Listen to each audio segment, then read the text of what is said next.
Are you struggling to create an intentional headspace? Unable to connect deeper with yourself? Come, and together, let's address the elephant in the room. I'm your host, Sinead Roche, and this is the Uncomfortable Podcast.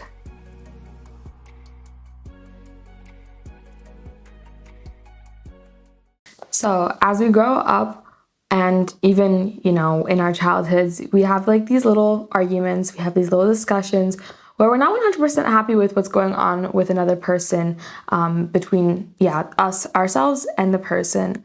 And, I think when we grow up, we're usually we can't control ourselves. Even just fundamentally, when you think of it, from just looking at your brain structure, you're not fully developed yet. And so you can't really control your actions in that sense, because especially when you're really emotional, and you're really in your feels, it can be really hard to come to a very satisfying and on both ends, satisfying for both of you guys, conclusion and a solution in that sense. And I think, when we're initially, arguing and learning what that means and learning to have these uncomfortable discussions with one another, we're going in there really frustrated because sometimes it's really hard to get our point across. And I think especially when, you've ever been in an argument with a person and they're talking from a logical standpoint, but you're coming from an emotional standpoint, and they're trying to invalidate that. And it's just also you're provoking one another in that sense. We go through those tough situations, and eventually, with practice, and unfortunately we have to continue to practice this just because of the situations that we end up in, we learn how to confront people. And I think if we're not corrected at some point, it doesn't have to be early on, but at some point throughout this journey, and if you're not making it meaningful, then we learn unhealthy confrontation throughout our entire lives. And we take that into every relationship that we enter, whether that be a personal one, romantic, platonic, our friendships, our partners in that sense, or even professionally. I've seen people who they yell at each other, and it's just that's not necessarily going to get you guys to a better point, and find a solution, or even show respect to one another. So today, we're going to talk about healthy confrontation. And one thing I want to say about this episode today, and even while I was making the notes, I was reflecting on episode 9, which is about communicating effectively so that the other person can understand you and so that you can understand them as well. This episode has a lot of those details in it as well, which makes sense because confrontation is also just another aspect of communicating with another person. So if you go back into that episode, you'll really hear me talk about those 4 noises, being physiological, physical, psychological, and semantic noises, helping you to understand that even before you enter into a conversation with another person, sometimes there's other factors that you need to think about that could be affecting that conversation from the start. So I would suggest that if you haven't already, go ahead and listen to episode 9 on communicating effectively before you get maybe into this episode. But if you're already here, then stay tuned, stay here, stay with me. But yeah, let's talk about confrontation today and healthy confrontation in that aspect, obviously taking what we know also about communicating effectively into practice with it.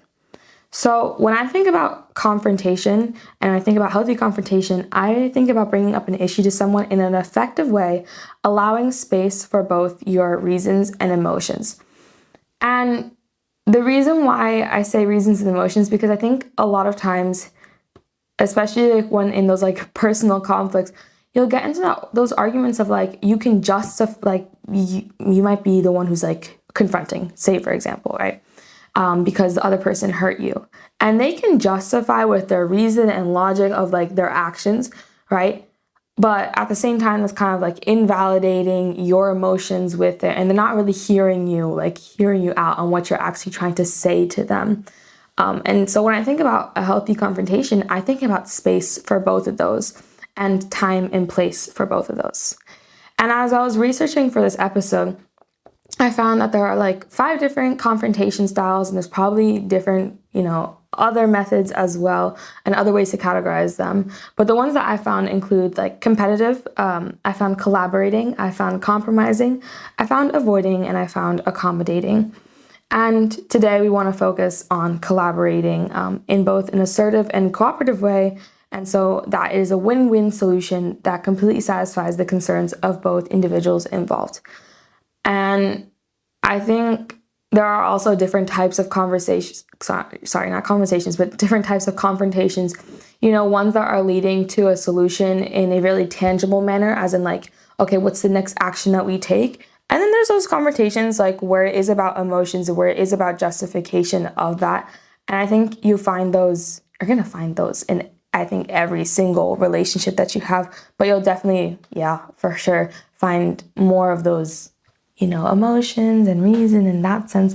I find like you'll find most of those in your personal relationships and the people who you're hanging out with the most. So that's really like where I was geared towards when I was like thinking about this episode, like what I want to make it about, And now I've already mentioned how, before you go into these conversations, there's already different factors that are already impacting it, whether or not they're stressed out about something else. And one thing that I've learned, and I've also learned this from like the point of view of like even telling a joke, timing is everything. Timing is everything. Like getting it right and being in the right space and being able to even ask like, hey, is this the right space? That makes the conversation all different because, when you ask someone, and I usually do this with my friends and like they make fun of it because I sound like really HR, which I am. But I always ask them like, do you have the capacity for this at the moment? And what that does is it's already like saying like, hey, like I respect your time and everything this. I respect if you're going through something else. Like, and I really want to see if you're open to talk about this, like to talk about my issue right now. And it's already just like making it simpler to transition into those like tougher conversations. And I think also at that moment, like when you're seeking out the right timing, I think Simon Sinek said it best, like you can't fight emotion with logic and vice versa, right? So if you ask them like, hey, do you have the capacity? And at that moment, they're like, really stressed out, for example, like they're already consumed by other things, like, and you think that is the right time then to bring up the fact that they should have done this instead of that. Even if you're there to express your emotions, like that's not the right timing with it. And in so that sense, I think that also helps you to figure out, hey, is right now a time where you're even like emotionally ready to handle this? And, even if you've gotten to the step with, figured out the timing of it, you've made sure that, okay, they have the capacity at the moment, and that they're open for it and that nothing like really else is on their mind, and you've also gone into that headspace where it's like, this is a collaborative effort and we're here to make sure that we both like understand each other or that we both get something out of this conversation. I think sometimes like as I was reflecting on this episode, like something that even I do is like, I'm an overthinker, so I think I do this quite a lot actually. I don't think we prepare ourselves enough for the conversation that we're about to have.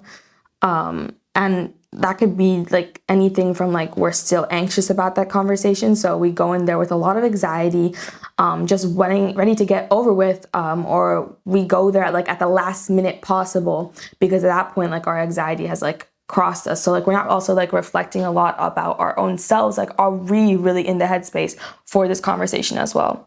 That also includes like, is your quote unquote argument fully ready? Like, and what I mean by that is like, have you reflected enough on the situation? Because sometimes, especially like people who are just like, I just want to get this conversation over with. Like, I can't handle there being tension between our relationship. I can't handle like even quote unquote healthy tension between our relationship. I can't handle that. And they want to fast forward so quickly to finding a solution that they don't even have time to reflect. They don't even know like, okay, where everything is coming from. If they've been empathetic towards the other person, if they've been empathetic enough to themselves so that when they go into that conversation, they also stand up for themselves. Because I find even that is an issue sometimes when it comes to confronting people. And all in all, to say, like, I don't think sometimes we prep ourselves enough, especially people who are just looking for the other person's reaction and making sure that it's like, again, in the right mood, because that is also another part of healthy confrontation, we worry so much about whether or not they're prepared that sometimes we forget, like, oh, but am I prepared? Am I seeing this conversation even in a healthy way? Like, I'm not going to say that you should wait to the point where it's like, now like that the confrontation or like the end of it's going to be positive, because sometimes it's not going to be. But at least calming your anxiety with that. Have you done that before? Like, are you seeing this conversation already in a way that it's going to be negative automatically, and already having like low expectations for it, and already like checking yourself? I think that's something you also need to do when you're going into that. And with that said, take a break, take a walk, and understand, especially for those, again, who can't handle like that tension being there. If it's a good relationship, like, and I mean that in any capacity, if it's a good relationship, even with like in a healthy relationship, even like with your boss or your colleagues in that sense, then the end of that conversation will most likely not lead to an overall like fallout. In the end of that, or breakup, for example. If it's a healthy conversation, then it's not a healthy conversation. If it's a healthy relationship, then the basis is also already there. So, we have these confrontations, and it's necessary to have them. And it's not necessary, we don't want them necessarily, but it does come up that we have things that we disagree about. And you already automatically thinking it's going to lead to the worst case scenario, you're already priming yourself to go in there with a negative headspace. So also taking that time, like while you're having a break, or while you're also not like discussing automatically what's on your mind, like will allow you to even reflect and be like, okay, what do I feel like this is the outcome of this is going to be? Like, am I ready to be there yet? Or am I so focused, on other little factors, or am I not considering myself within this as well? And I think another aspect, especially like with like romantic situations, but in any situation where you want the relationship to continue, or like where you don't hate the person. I think my friend said this to me. She's like, we were having an argument, and she said, it's not that you don't like me. Like, it's that you don't like the situation right now. And in some cases, it can definitely be that where like you don't like the person, like, or like you have a problem with the person. But definitely also detach the situation from the person. Remember that this is like one incident. You're going to have other incidences with the person 100% the longer you keep people in your lives. Arguments are necessarily even healthy, to have those disagreements out in the open. But just remember that it's not the person who you're fighting, it's the situation. And then, going into that headspace, we're like, hey, we're teammates. Again, even in a professional setting, we're still teammates. We still, at the end of the day, have to show mutual respect to one another, and we have to work together. Same way you can look at that in a relationship. Like, at the end of the day, like, I still love you. Might not like you right now, but like, I still love you.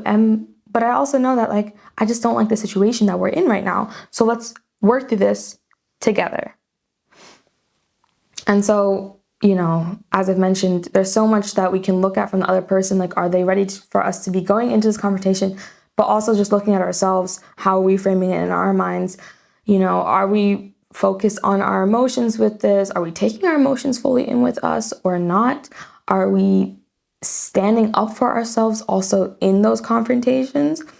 And I think also like, people who are really like avoidant of those confrontations, I want you to remember that confronting people and having these open and healthy discussions, yes, first of all, it's hard. I think it's hard for anyone, even people who are like, I said it in episode 9, like I'm a confrontational person.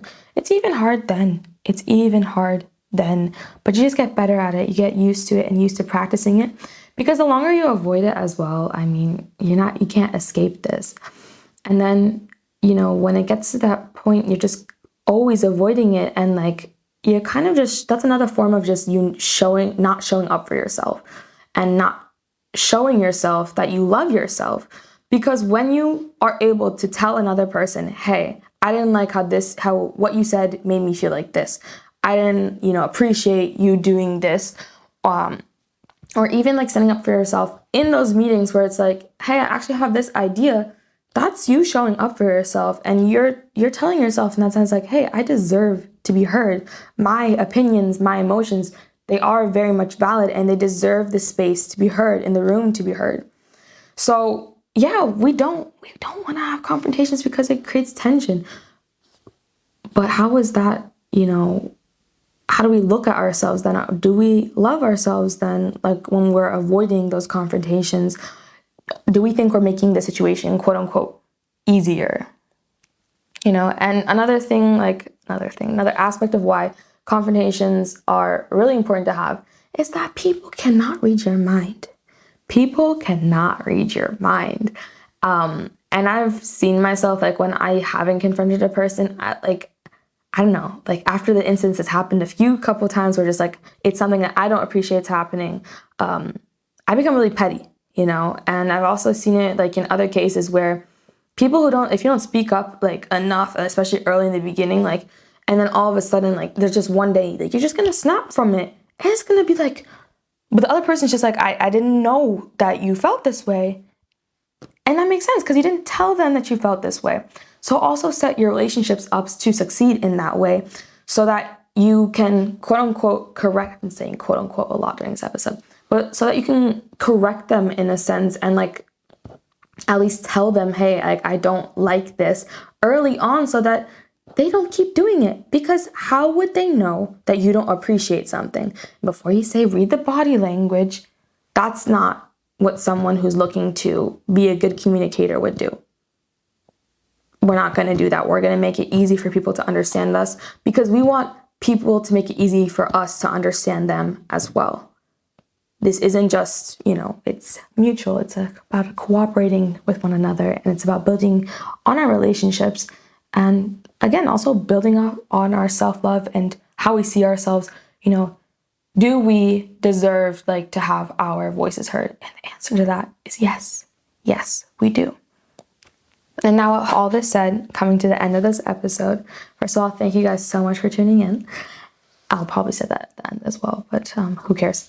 The question that I want you guys to ask yourself, I think I've been throwing out, like when you throw out those questions and then you answer them automatically, ask yourselves, first of all, what is your perspective on confrontation? Like, do you have a positive, experience with them in the sense that afterwards your relationships may have gotten stronger, the trust has increased, you're more resilient in that sense? Or have you had like bad experiences where it's just like constantly yelling, and sometimes when it comes to confronting people, and especially like people who you're new at confronting with, I think it's also really nice to just like set guidelines for each other. Like, hey, we're not going to do this in confrontation. We're not going to do that in confrontation.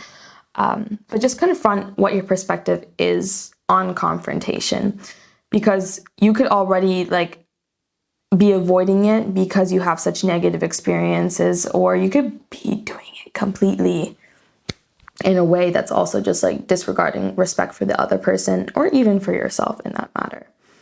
And, at the end of this episode, I referenced the fact that confronting people and telling people like how you feel, that also is reflecting like, your self-love. And with that, I also want you to ask yourself, like, do you stand up for yourself and make sure that people hear your thoughts and emotions? And in cases where you don't do that, do you think it helped the situation? Do you think it made you feel safer in that relationship? Be honest with yourself. Or did it just like, I guess, not surface level, but did you in your mind have this idea that if you don't speak up, everything is going to be okay, and that you can continue to like perhaps push the thoughts down in your mind? Again, I want you to ask yourself, do you stand up for yourself and make sure that people hear your thoughts and emotions? And if you don't do that, in the cases where you don't do that, does it become easier for you? What is that like? Thank you guys so much for listening to this week's episode. Hey guys, thank you so much for supporting this week's episode of the Uncomfortable Podcast. Make sure to tune in every Monday for a new episode on Spotify and YouTube, and go check out our TikTok and Instagram for more content.